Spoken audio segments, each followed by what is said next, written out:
ძალიან ძნელია პაპავას მერე გამოხვიდე და ილაპარაკო. გულში ფიქრობდი რომ როგორ დაალაგებულად, როგორ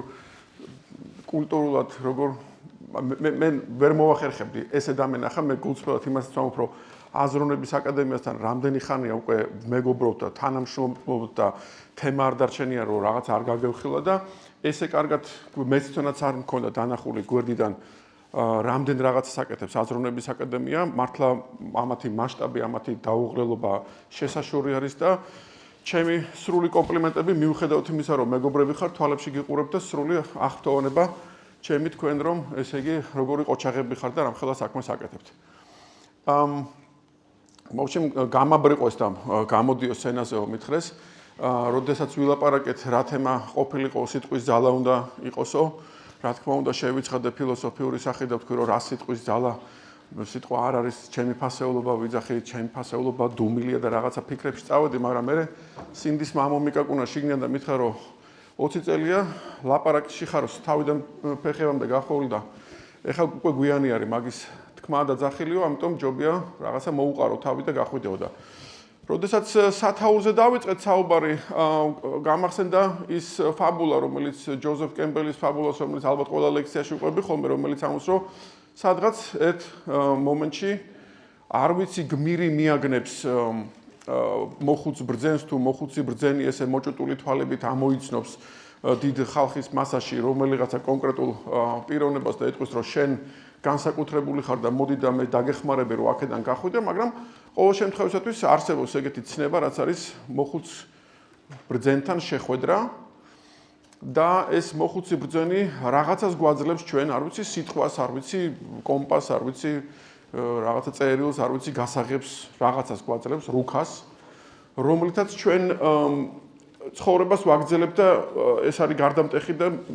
სხვანაირად ცხოვრობთ სხვანაირად მივდივართ ან რაღაცა სიტყვა აღიბეჭდება ჩვენს გონებაში და ჩვენს გულში ისე რომ ის ცხოვრობს ჩვენთან ერთად ბევრი რო არ ვილაპარაკო ჩემ ტვინში ესე თავი მოვიფხანა ჭერში ავიხედე და ვთქვი რომ აბა რა არის ისეთი ფრაზები რომელიც ვიღაცეებმა მითხრეს და მთელი ცხოვრება ამ ფრაზებს ვატარებ ჩემს გულში და აქ არის თუნება რომ წახვიდე რაღაცე პლატონს მიასკდე ინდოეთს ჩახედო და ვიღაცა დიდი ხალხი მოიყვანო მაგრამ მე გავჩერდები ისეთ ადამიანებზე რომელიც სახელი და გვარი არც არის ცნობილი იდეა შეიძლება საინტერესოც არ არის უბრალოდ ეს იყო შემთხვევები როდესაც ძალიან ჩვეულებრივი ყოფით ცხოვრებისეულ სიტუაციაში ვიღაცა მითხრა რაღაცა ისეთი რომელმაც ფაქტობრივად დენმა დამარტყა და იმის მერე იმდენად ჩარჩა ჩემს ტვინში რომ დღეს უკვე ამხელა აუდიტორიის წინაშე მოვიტანე პირველი ისტორია ჩემთვის ესეთი რაღაცა არის რომ ვარ ჩვეულებრივად არ მახსოვს რომელ კლასში, მაგრამ 70-იანი წლებია მე პატარა ბიჭი ვარ და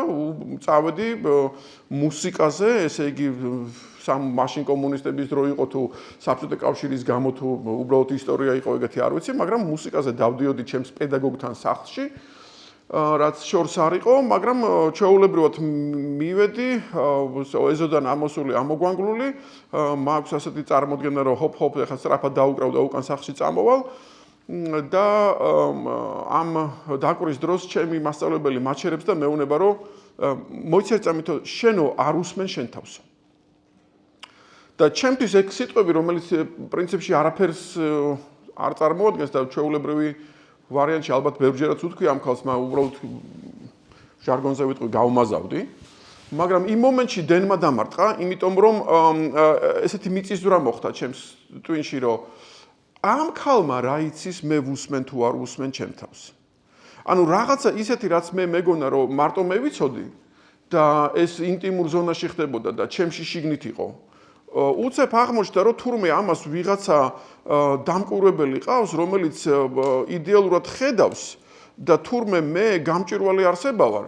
და მე არ გამაჩნია რაღაცა შიდა ზონა რომელიც დაფარულია გარეს ამპაროსთვის. ეხლა ეს უკვე ეხლა გავაფორმე ეხლა დასრულობაში გავაფორმე ეხლა ეგეთ სიტყვებით თორე მაშინ უბრალოდ დავაჭყიდე თვალები და შემეშინდა იმისი რომ რა იცის ამ ხალმა მე შიგნით ჩემ თავს ჩემს დაკრულს უსმენ თუ არ უსმენ. და ეს არ ვიცი ფსიქოლოგები ალბათ ბევრი ხართ ამ დარბაზში და მიხვდებით რომ ეს ძალიან ღრმა მიწისძვრა არის იმიტომ რომ შენ უცებ ხვდები რომ არ გაგაჩნია ზონა სადაც შენ ხარ მარტო საკუთარ თავთან და ის არის დაფარული ზონა.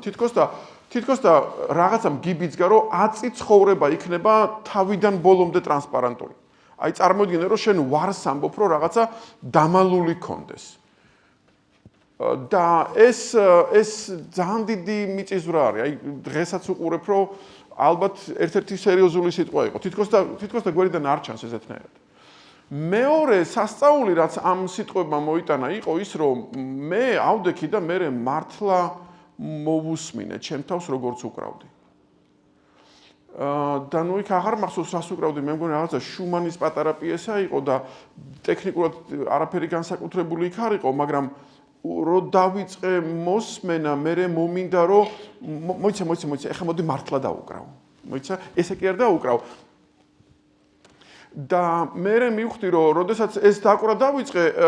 და რაღაცა ჩავდე საზრესი და ბუნებრივია რომ ბავშვი როდესაც ხარ შენ თამაშობ და რომ თამაშობ ნიშნავს რომ რაღაცა საზრისებს დებთ ხო აი რაღაცა მახსოვს რომ 5 კაპიკიანს მე სკოლაში რო ვიჯექი ხოლმე და მოწყენილი რო ვიყავ მთელი გაკვეთილის განმავლობაში 5 კაპიკიანს ამოვიღებდი ხოლმე და ისე დავატარებდი ვითომ მოტოციკლეტის წინა ბორბალი იყო მახსოვს და აი ამ ვიზუალიზაციას ვაკეთებდი და ამაში თამაშობდი და მთელი სამყარო ვქნიდი იქვე ფაქტიურად და როგორც კი დაკვრის დროს ეს სამყაროების წარმოქმნები დავიწყე მასალა მითხრა რომ აი გაიხარო აი სუსხვა ბგერა გაქო ეხლა და საოცრება ისე რომ მეც მივხვდი რომ სუსხვა ბგერა მქონდა იმიტომ კი რომ იმან მითხრა არა მეც მივხვდი რომ საერთოდ სხვა რაღაცა მოხდა იმ ოთახში და თურმე უსმინო შენს თავს ეს არის სერიოზული გასაღები რითაც შენ აცდები ესეთ რისკს რომ რასაც მე ვაკეთებ ის ვარგა თუ არ ვარგა და საზომი გაჩნდა ესეთი სხვასკენ ვეკითხები ვარგა თუ არ ვარგა შენ უსმინე შენს თავს და შენ თვითონვე მიხვდები ვარგა თუ არ ვარგა შენ თუ იტყუები შენ თავთან ის არ ვარგა და შენ თუ აი რაღაცნაირად შეხედე მოусმინე შენს თავს და მიხვდი რომ ნუ იცი რა არის აი ამ მომენტისათვის ეს იყო მართლა უტყუარი ან ალბათ შეიძლებოდა უკეთესად მაგრამ ნუ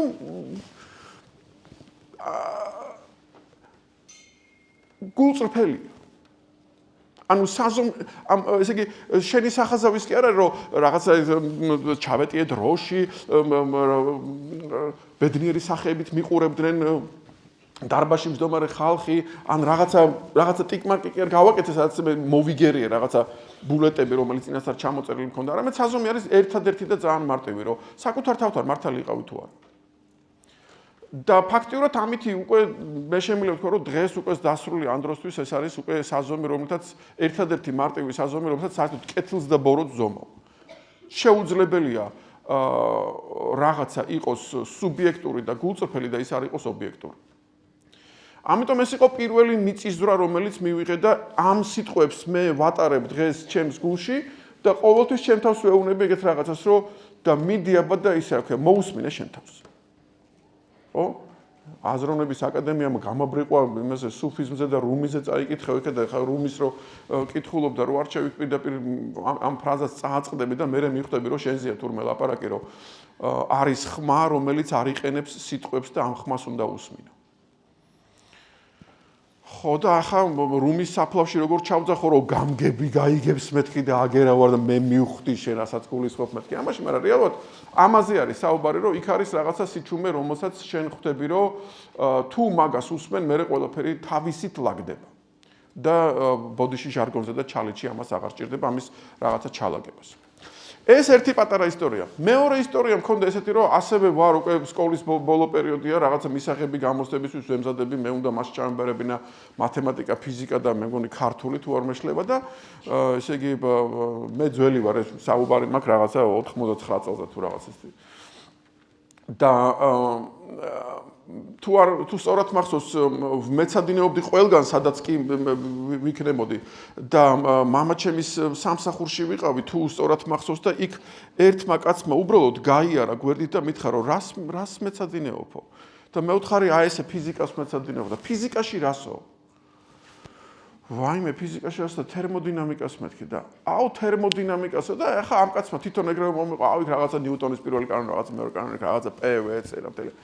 ხო და კონკრეტულად ეხა რას გადიხარო რა და მე ვთხარი აი ნიუტონის პირველ კანონზე არის საუბარი მეთქი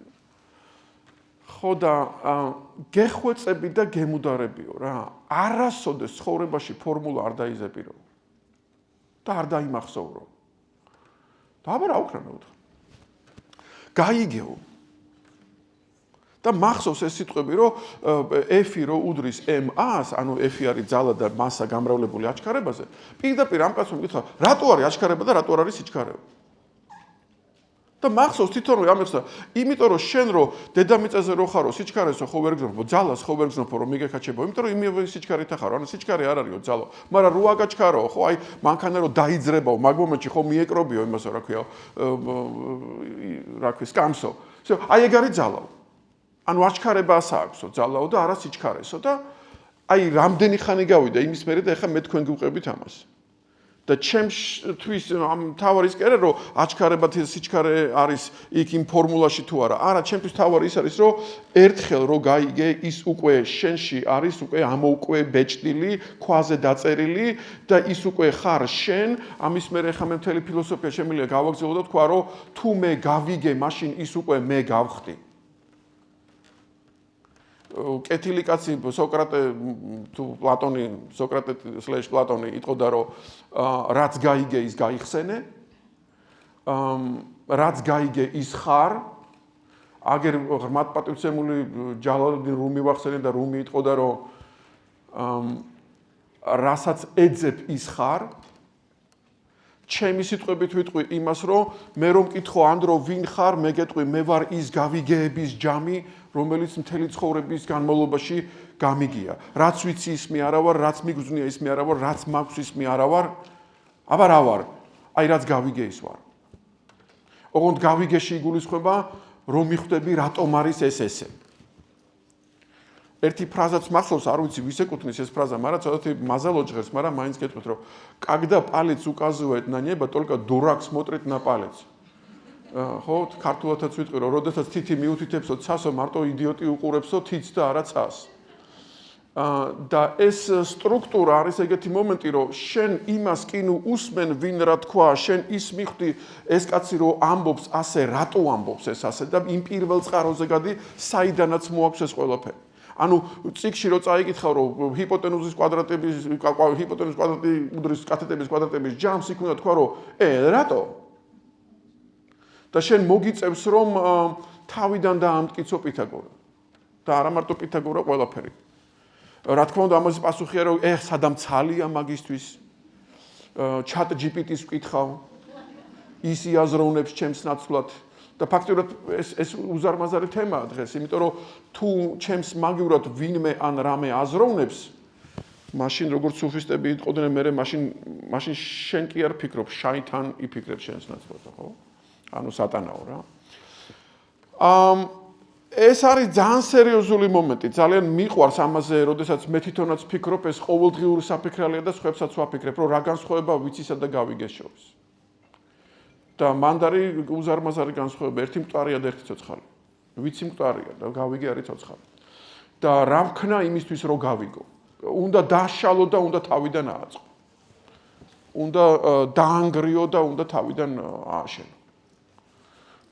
ხო, ეხლა გამახსენდა რომ მე მგონი მაგ სიტყვების გამო ქრისტე ჯვარზე აწამეს. იმიტომ რომ ემთქვა რომ რაღაცას დავანგრევ და სამ დღეში ავაშენებ. მესამე ისტორიასაც ვიტყვი, მესამე ისტორია ამას წინათ მოხდა, უბრალოდ ესეთი რაღაცა იყო, რომ მახსოვს ერთხელ ძალიან ხშირად არის ეგეთი კითხვა და ერთმა ადამიანმა კითხა, ბატონო, რამე კითხვა ისეთი თუ არის თქვენთვის ცხოვრებაში, პასუხი რომ არ იცითო. და მე მივხვდი რომ კი არის ეგეთი კითხვა, ეს კითხვა არის ეგეთი, რა ვუყო იმ ადამიანს, ვისაც არაფერი არ აინტერესებს. იმიტომ რომ რამეს უზავდა მე მოძალადე ხარ, არ უზავდა ვერ გაგიგია რომ აბა მაშინ რა აზრი აქვს ჩემ არსებობას, იმიტომ რომ მაშინ ვიждები და ვიждები. და ისტორია მოხდა ესეთი, რომ მე შემჩნეული ვარ ინდოეთის სიყვარულში, ტურების დაყავს აქეთ-იქით, ერთ-ერთი ბოლო ამ წასვლის დროს სასტუმროში ხშირად ხდება ხოლმე ეგეთი რაღაცა, რომ დილას გამოვიდა კაცი და ჩვენ ესე იგი საუზმობთ ყველანი ეს ტურისტები, ვინც არ ჩასულები, მაგრამ კეთილი ბიჭი მოვიდა, ამოიღო ჩანთიდან ესე იგი ბანსური, რაც არის ფლეიტა და დაიწყო დილის რაგების დაკვრა და მეთქარ მე მოვწვით ახლა და მიმიშვით ღუმელთან მევთხარით ახლა ამ კაცს უნდა უსმინო, როგორ კაცო ფლეიტა ჩემთვის მოგონილი ინსტრუმენტი არის, აგერ კრიშნა, აგერ მე და ესე იგი დილის რაგების მეტი რა ვიცი და ამბის უსმენ და ცხაშეს მაგდროს გვერდით მომიშდა ჩვენი გიდი არაჩვეულებრივი ბიჭი და ამ გიდს ვეუბნები რომ ამ ბიჭს რო ვთხოვო მეთქი ბოლოს რომ პატარა გაკვეთილი რომ მომცეს მეთქი ხო არ ტეხავს მეთქი იმიტომ რომ ეს ბიჭი ძალიან პატარა არის აი ეთყობა რომ აი კონსერვატორიაში თუ რაღაცაში სწავლობს ეხლა დაამთავრა და აი ჯერ ინტერნი არის რა პანკარივით ბიჭი მოვიდა ბრინჯის მეტი არაფერი არ უჭამე და პლეიტა და თვალები და პლეიტა არის აი მთელი სტრუქტურა ეგ არის ჩემსი მაგრამ ისე ფრთხილად უკრავს თან ნავარჯიშები აქვს ეხლა მე ცოტათი მესმის ამ პლეიტის ამბავი რაღაცები მუცლით სულ თქვა რაღაცები აი ეთყობა რომ აი კარგი მასწავლებელი ყავს რა აი ესეც კი ეთყობა და რო დავსვი ეს კითხვა რომ მეთქი რო ვთხოვო გაკვეთილი მოსულა თუ არ მოსულა მეთქი ჩემმა გიდმა მითხრა ეგეთი რაღაცა რომ ჯერ ხო იცი ინდოეთში როგორ არის გურუსო თუ რამეს კითხავ საფლავში ჩაყვება და თუ არაფერს არ კითხავ არც არაფერს არ გეტყვისო ხო იცი ინდური ამბავია რა აუ მეუთხარი სატიშ მე მგონი მაგ სიტყვების გასაგონად ვარ ჩამოსული აქ მეთქი რა იმიტომ რომ ამ კაცმა მე თფარდა ამიხადა ესეთ რაღაცაზე რომ თუ ადამიანს კითხვა არ აქვს დაანებე იმას თავი რა და მე კიდე ხო ლექტორი ვარ 20 წლის და მე ხო უნდა სულ ვიქაქანო და სიტყვის ძალაო კიდე მე უნდა ხო ხდებით ანუ და ამ დროს შენ ხვდები რომ არის აქ ესეთი მომენტი და უცებ ფარდა ამეხადა ესეთ რაღაცაზე რომ ჩემი სინდისიც ხო ეგრე იქცევა ჩემი სინდისი არ მოდის და თავისით არაფერს არ მტენის და თავისით არაფერს არ მაძალებს მე თუ მივედი იცოცხლეთ გადამყვება საფლავში და მე მივხვდი რომ თურმე მე სხვებისთვის უნდა ვიყო დაახლოებით ისეთივე არსება როგორც ჩემი სინდისი არის ჩემთვის თუ დაგჭირდი აქავარ ოღონდ თუ დაგჭირდი ამან კიდე ნიუანსური არის კითხვას რა დოზითაც დამისვავ იმ დოზით კი პასუხებ ღრმად თუ დამისვავ ღრმად კი პასუხებ ისე თუ მკითხავ ისე კი პასუხებ შენგან საზღურე მე რამდენად გავიხსნა მე ამისთვის არ ვიყავი მსათხდებით მე ასე არ ვფიქრობდი იმიტომ რომ მე მეგონა რომ პროფესიონალიზმის და გულწრფელობის პიკი იყო ის როდესაც შენ იწვი და იხარჯები ბოლომდე მაგრამ აი ეს საზომი რომელიც შემოდის იმაზე რომ ეს შენი ონკანი დამოკიდებული არის იმაზე ის რამდენად გახსნილი არის ვაუ ეს იყო დენის დარტყმა ჩემთვის და ამ დროს ეხლა ვფიქრობ ესეთ რაღაცას რომ ერთ-ერთი ძალიან კარგი პედაგოგიკა თუ რაღაცა ტექნიკა პედაგოგიური ტექნიკა არის ის რომ ის ბჭყალებში სტუდენტი თუ მსმენელი უნდა აწვალო იმიტომ რომ შენ რომ პასუხი მას აჩუქო ის ვერაფერს ვერ გაიგებს როგორც მაგალითად ახლა მე რომ მათემატიკის წიგნი რომ მომცე და პირდაპირ პასუხები რომ გადამიშალო და ყველა ამოცანა რომელსაც წავიკითხავ ეგრევე რომ მითხრა ამის პასუხი რა არის და ბოლოში მათემატიკას ნამდვილად ვერ ვისწავლე წვალებით ხდება სწავლება და აი ეს წვალებაში დოზა რა არის აი პაატას დავესეცხები ხა რომ აი როდის გამოკაჩავი მას ეს დოზა არის ხელოვნება და ეს უნდა იგრძნო რომ სხვას არ უნდა მისცე არც იმაზე მეტი ვიდრე ის მოერევა რომ გადაამუშავოს და გადაყლაპოს და არც იმაზე ნაკლები რომ შეერი არ დატოვო ეს სამი რამ გითხარით აბსოლუტურად გულწრფელად იმ გაგებით რომ ეს არის ის საფიქრალი თუ ვიღაცის ნაფიქრალი რომელიც გახდა ჩემი ნაფიქრალი და საფიქრალი მე დავდივარ და აი ამ სამ რაღაცაზე ეხლა ვფიქრობ იმიტომ რომ რაღაცა დრო მჭირდება რომ ეს დამელექოს და კიდე კარგად უნდა დავუკვირდი ამას ამიტომ აბსოლუტურად გულწრფელად გაგიზიარეთ ეს თქვენ ერთადერთი რაც ვიცი არის ის რომ თუ კითხვას დამისვათ რომ სად ვნახო ბრძენი ნამდვილად გიპასუხებთ რომ ბრძენი არის ყველგან ბრძენი არის ისიც ვინც თქვენ გონიათ რომ არის შტერი უბრალოდ ყველაფერი დამოკიდებული იმაზე არის თქვენი ონკანი როდი თუ თქვენი ფანჯარა შეღებული არის თუ არ არის იმიტომ რომ დებილობიდანაც შეიძლება სიბრძნის ამოღება თუ კი თქვენი ანტენები ამაზე მომართული არის ადამიანი რომელიც სარკეში იყურება ადამიანი რომელიც თავის შიგნით იყურება როგორც კი გაახელს თვალს და გარეთ გამოიხედება პირველი რასაც დაინახავს ის იქნება მისთვის ეს მოხუცი ბრძენი, აი ასე ვხედავ და ამის გაზიარება მინდოდა თქვენთვის და კიდევ ერთხელ დიდი მადლობა თითოეულ თქვენთაგანს და აზროვნების აკადემიას.